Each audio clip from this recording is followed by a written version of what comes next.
Hello everyone, welcome back to Shulin Anubha Academy. I am Anubha, a corporate trainer working with many big organizations like HCL, Wipro, Oracle and many more. So today we will be discussing about the architecture of Java. So guys, whenever we are installing Java, we are installing the JDKs of Java. So what is the JDK? JDK is basically the Java development kit which will be providing you the environment to develop, to create, to write and to execute your Java programs. It is having several development tools like the compiler of Java, which is the Java C, which will be converting the source code into the bytecode. Then we are having the debugger, which will help you identify the and fix the errors in your code. We are having the interpreter of Java, which is Java. Then Java doc, okay, for generating the documentation from your source code. We are having the Java archive, that is Java tools for packaging your Java programs also. So JDK is providing the tools to develop, compile and to package all the Java applications together. So guys, in JDK you are having the JRE. What is this JRE? JRE is a Java runtime environment which will be providing you the environment to execute the bytecode or the class file which are already been compiled with the help of the Java compilers. Okay, so because of that it will be having certain set of the libraries which are required to perform the task like handling the networking part, data structures. Okay, so it is having those class files, those libraries inside it. Other than that, it is having the JVM also. So guys, JVM we are coming in a while. Other than that, you are having rt.jar, which is the very important jar file which is available in JRE, which is runtime jar. Okay, so it will be containing all the core Java libraries that is providing the fundamental classes and the APIs, including those for your basic data types, file IO, networking, collections, all the GUI developments like your java.lang, java.util, java.io, java.net. So all these packages, all these APIs are available inside your rt.jar. So now guys, we will be looking at the JVM, which is a very crucial part of your Java.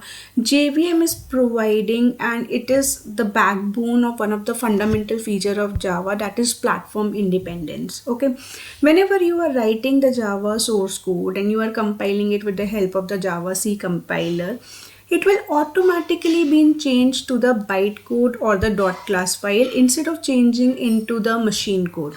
Now guys, since cloud computing and distributed systems are there in the environment and is a need of the market, okay, so we are not aware like which part of our program or which application is going to be executed on which platform or in which hardware software configurations. Okay, so for that what we are requiring just to have that JREs and the JVMs on the client machines or wherever you are going to execute your program, and those JVMs are going to interpret your bytecode or your .class file into the native machine code depending on the configurations of the machines on which the program is running.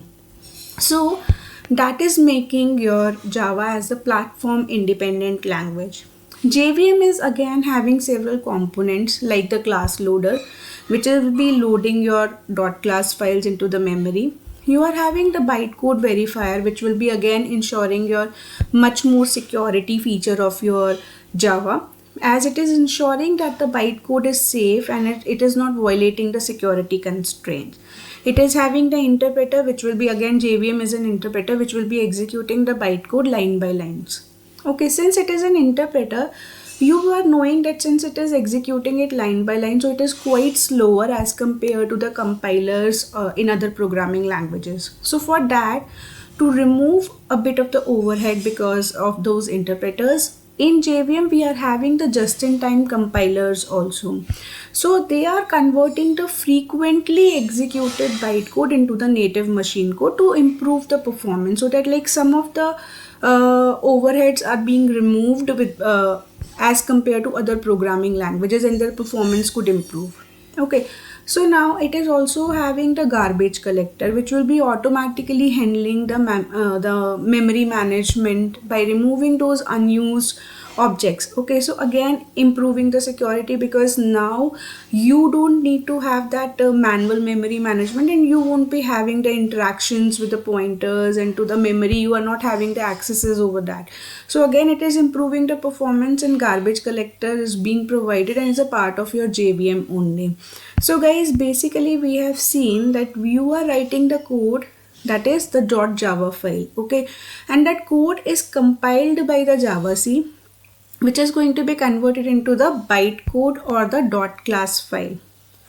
That class is loading, okay, with the help of the class loaders in the JVMs in the native machines where you are going to run your applications. There the bytecode verifier checks the validity of the bytecode for the security reasons and the stability reasons, and ultimately the interpreter or your JIT compiler is executing the bytecode in the machines.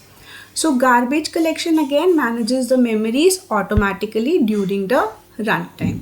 So this was all about the Java architecture. Hope you like it. Please like, share and subscribe for more related videos. Thank you so much.